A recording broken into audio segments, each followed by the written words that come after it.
أعوذ بالله من الشيطان الرجيم وإذا قيل لهم تعالوا يستغفر لكم رسول الله لووا رؤوسهم ورأيتهم يصدون وهم مستكبرون.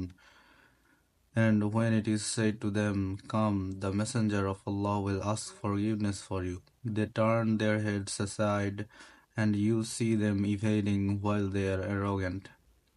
আর তাদেরকে যখন বলা হয়, এসো আল্লাহর রসুল তোমাদের জন্য ক্ষমা প্রার্থনা করবেন, তখন তারা তাদের মাথা নাড়ে, আর তুমি তাদেরকে দেখতে পাবে অহংকার বশত বিমুখ হয়ে চলে যেতে। সাওয়াউন আলাইহিম أستغفرت لهم أم لم تستغفر لهم لن يغفر الله لهم إن الله لا يهدي القوم الفاسقين. It is all the same for them whether you ask forgiveness for them or do not ask forgiveness for them. Never will Allah forgive them. Indeed, Allah does not guide the defiantly disobedient people. তুমি তাদের জন্য ক্ষমা প্রার্থনা করো অথবা না করো, উভয়টি তাদের ক্ষেত্রে সমান। আল্লাহ তাদেরকে কখনো ক্ষমা করবেন না। অবশ্যই আল্লাহ পাপাচারী সম্প্রদায়কে হেদায়েত দেন না।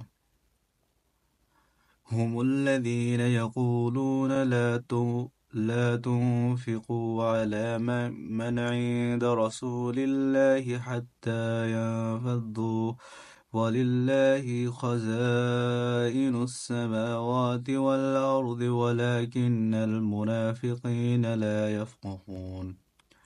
They are the ones who say, "Do not spend on those who are with the Messenger of Allah until they disband.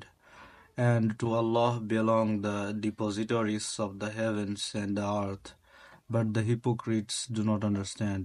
তারাই বলে যে, যারা আল্লাহর রসুলের কাছে আছে তোমরা তাদের জন্য খরচ করো না যতক্ষণ না তারা সরে যায়। আর আসমান সমূহ ও জমিনের ধন ভাণ্ডার তো আল্লাহরই, কিন্তু মুনাফিকরা তা বোঝে না।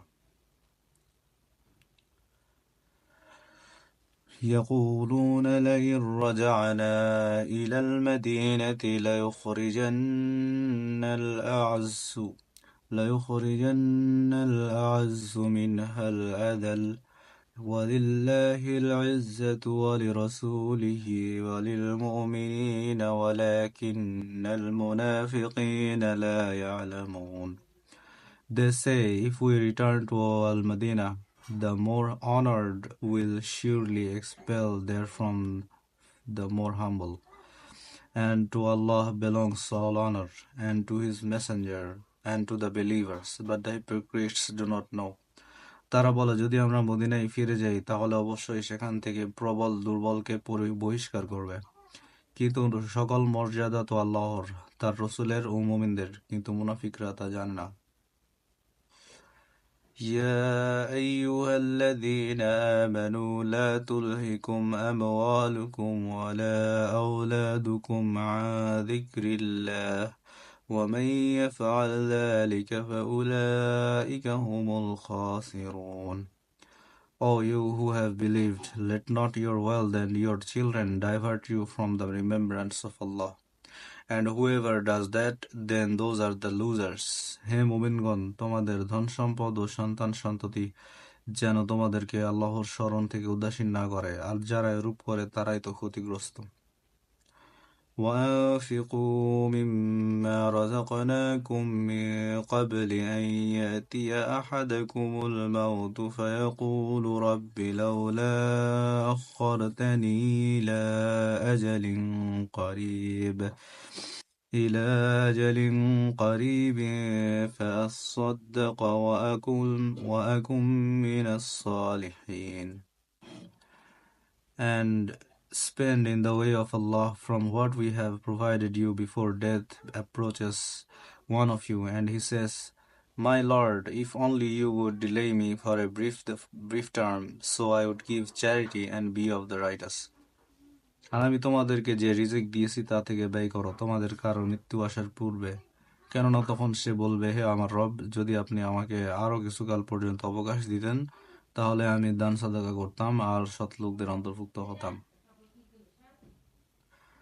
ولن يؤخر الله نفسا إذا جاء أجلها والله خبير بما تعملون. Allah, but never will Allah delay a soul when its time has come, and Allah is aware of what you do. আর আল্লাহ কখনো কোনো প্রাণকেই অবকাশ দেবেন না যখন তার নির্ধারিত সময় এসে যাবে, আর তোমরা যা করো সে সম্পর্কে আল্লাহ সম্যক অবহিত। সাদাকাল্লাহুল আযীম।